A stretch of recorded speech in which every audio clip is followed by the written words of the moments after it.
Rizek, um abraço para você, um abraço para o Cereto, Kleber, Pedrinho, para todo mundo que está ligado no Seleção Sport TV. Eu estava acompanhando o programa, está muito interessante. Desculpe até interromper essa discussão tática aí, eu acho que o pessoal estava gostando bastante. E só um pitaquinho, assim, eu estava ouvindo antes do programa vocês falando da questão do Gabigol, né? Eu lembro que na primeira convocação do Tite, quando ele estreou nas eliminatórias para a Copa do Mundo contra o Equador, uma vitória por 3-0 sobre a seleção equatoriana em Quito, a dúvida que ele tinha para armar a seleção titular era Gabriel Jesus ou Gabigol naquela época. E o Gabriel Jesus acabou ganhando a vaga no primeiro jogo, fez 2 gols naquele dia e se firmou como titular da seleção brasileira praticamente até os dias de hoje. É bem provável que nesse início de eliminatórias a gente novamente tenha aí um bom debate, né, sobre Gabigol ou Gabriel Jesus. O fato é que os dois estão muito bem, vivendo uma grande fase, cada um no seu momento, cada um no seu campeonato. Uma outra lembrança que eu tive aqui, não sei se foi o Rizek que falou sobre a questão do Gabigol não enfrentar os melhores marcadores do mundo, né? O Cebolinha foi o melhor jogador do Brasil na Copa América e também nunca tinha enfrentado nenhum grande marcador, só jogava aqui no Brasil ou no Grêmio. Então, às vezes, essa coisa de enfrentar grandes marcadores, assim, às vezes o jogador se adapta bem à seleção brasileira sem precisar ter ido para a Europa. Bom, mas falando do Flamengo exatamente, o time chegou ontem à noite aqui, vai treinar daqui a pouquinho em Barranquilha, muito calor, mas um vento forte também, o que ameniza a temperatura mais alta. O técnico Jorge Jesus vai estrear na fase de grupos, né? A gente lembra que no ano passado ele estreou no mata-mata contra o Emelec, então vai ser a primeira vez do Jorge Jesus na fase de grupos da Libertadores da América, um grupo que tem o Júnior Barranquilla, o Barcelona de Guayaquil e o Independiente Del Valle. Se não é o grupo da morte, mas é um grupo bem traiçoeiro, um grupo bem difícil, com boas equipes. O Barcelona de Guayaquil passou de passagem pelas 2 fases pré, o Independiente Del Valle a gente teve a chance de observar bem, e o Júnior Barranquilla se reforçou bastante. Há uma pressão muito grande aqui em Barranquilla para que o Júnior avance na competição. Eu lembro que no dia da apresentação do Borja aqui, o dirigente, o acionista maior do Júnior Barranquilla, falou que estava montando um time para bater o Flamengo. Então você imagina que na quarta-feira a pressão vai ser grande para o Flamengo, e o Flamengo tem 4 desfalques importantes, também vai ser um teste bacana para o Jorge Jesus ver o elenco, né? Jogadores importantíssimos, assim, o Rafinha não veio com a delegação, o Rodrigo Caio, o Bruno Henrique e o Ilharão também não. O Ilharão está suspenso, né? Foi expulso contra o Del Valle, e os outros 3 jogadores estão machucados. Então, eu imagino que a zaga não tenha muito problema. Gustavo Henrique e Léo Pereira é o que parece ser o que vai ser escalado mesmo pelo Jorge Jesus. Na lateral direita é o João Lucas, que é o único lateral de ofício hoje, depois do Rafinha no elenco do Flamengo, no grupo dos 30 jogadores inscritos. Tem assim, ele testou o Berrio no último jogo ali, mas eu acho que é muito pouco provável que numa estreia de Libertadores ele coloque o Berrio de lateral direito. Mas se tratando de Jorge Jesus, a gente pode esperar qualquer coisa. E na frente, o Vitinho vem fazendo muito boas partidas, entrando super bem. Tem a opção do Pedro também, o Michael. Aí é onde o Jorge Jesus tem mais opções. O Flamengo joga aqui às 7h30 da noite, 9h30 da noite no horário de Brasília, com transmissão da TV Globo, do Sport TV, enfim. O torcedor rubro-negro vai poder acompanhar de perto a estreia do campeão da Libertadores, defendendo o título agora em 2020. Estou aqui à disposição para qualquer pergunta, Rizek e amigos. O Eric, o ataque do Júnior de Barranquilla é Theo Gutierrez e Borja para quarta-feira, não é isso? Em princípio, sim. É o que tem sido no campeonato colombiano. É um ataque conhecido do torcedor brasileiro, né? O Theo Gutierrez, há 200 anos, enfrenta times brasileiros, da seleção brasileira. Enfim, todo mundo conhece. Uns 200, pelo menos, né? Uns 200, pelo menos, a gente ouve falar do Theo Gutierrez, né? Sim, um ataque de seleção colombiana. E o Borja está super bem, fazendo gols. No fim de semana fez um gol também na vitória do Júnior Barranquilla, enfim. Então eu imagino que seja um jogo difícil e vai ser um duelo bem raiz à beira do campo, viu, Rizek? O técnico uruguaio com aquelas camisas floridas que você gosta, que eu sei, e o Jorge Jesus com aquele cabelo o tempo todo mexendo. São 2 técnicos bastante experientes. Eu imagino que vai ser um duelo legal ali à beira do campo, hein?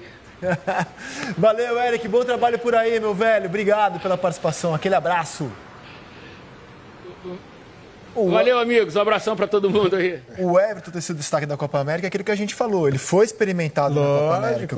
Tenho curiosidade de saber como o Gabriel... vão se comportar. Claro, como ele vai se comportar quando enfrentar jogadores de um nível internacional. Michel, pode ser o Michel, o Gabriel e o Everton. Vitinho ou Pedro? Vitinho ou Pedro? Vitinho ou Pedro? E o Vitinho aprendeu a jogar bola de novo? Não sei. Ou o modelo de jogo ajuda, favorece?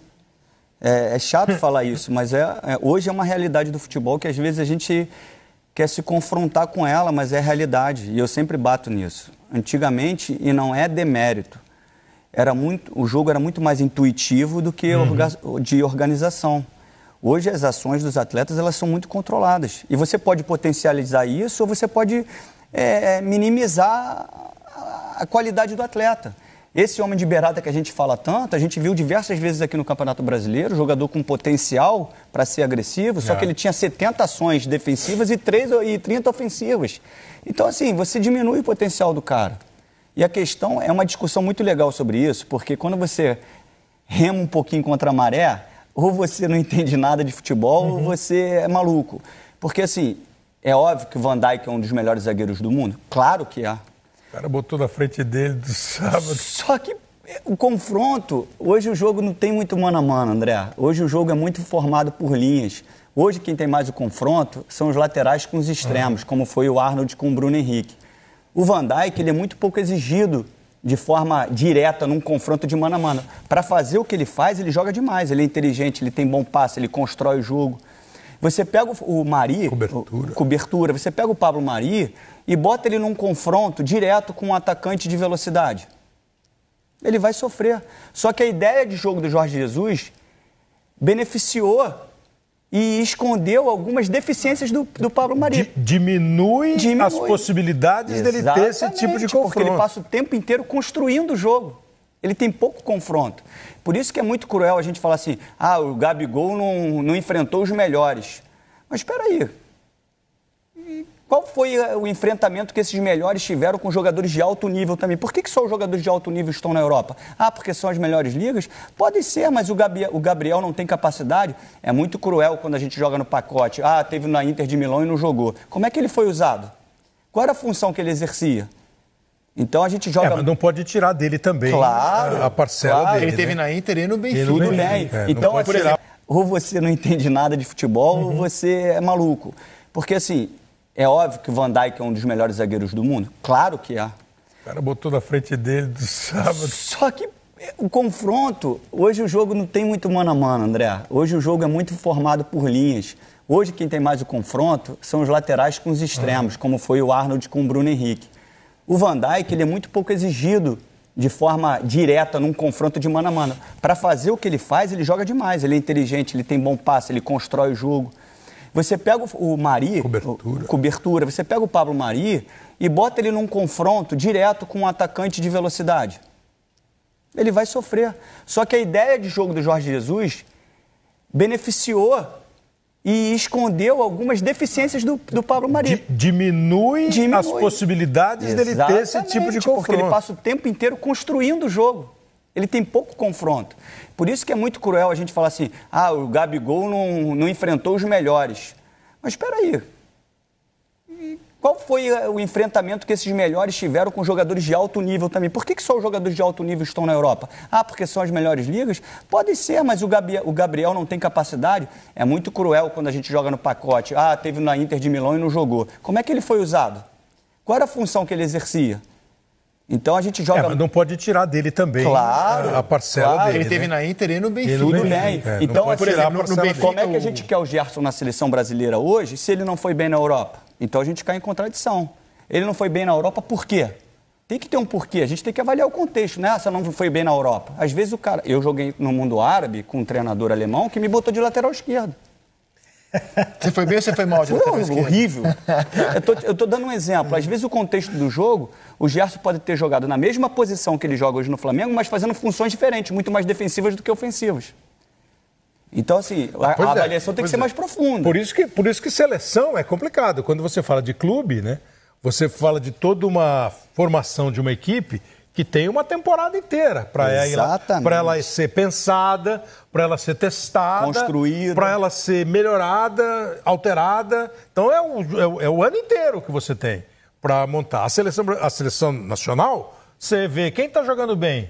Pô, você vai lá, o técnico da Holanda vai convocar o Van Dijk.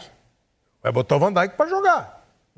Né? E aí, se amanhã aparecer um Messi indo para cima dele e ele tiver problema, você tem menos tempo para montar. Por isso que, assim, quando você fala assim, nós estamos sendo incoerentes, se a gente quer o Gabriel na seleção e lembra que ele não foi bem, o Gerson também não foi. Acho que hoje a maioria quer os dois na seleção. Exato, porque tem que olhar o contexto. O que eles estão fazendo aqui e agora. Se você botar o Como Gerson, eles vão jogar... Se você botar o Gerson de segundo volante, como ele joga no Flamengo, mas tendo uma ideia de jogo defensiva, ele vai sofrer porque ele não é marcador. Claro. Ele vai sofrer. Claro, Por que ele se destaca? Claro. Porque ele passa o tempo construindo. Então, agora, a seleção também você tem menos tempo, a Copa do Mundo. Pra montar o time. Não, e você tem que ser mais rápido. Você não pode, assim, Copa do Mundo... pra mexer no time. Né? Perder um jogo tá fora. Você tem que ter medidas E a gente também mais tem extremas que ser, se a gente, também, por exemplo, a Copa América que não para o campeonato, que se parasse o campeonato, eu acho que o Tite poderia dar mais oportunidades para quem joga aqui. E a gente não exigir resultado também. Eliminatória esse ano para, né? Para.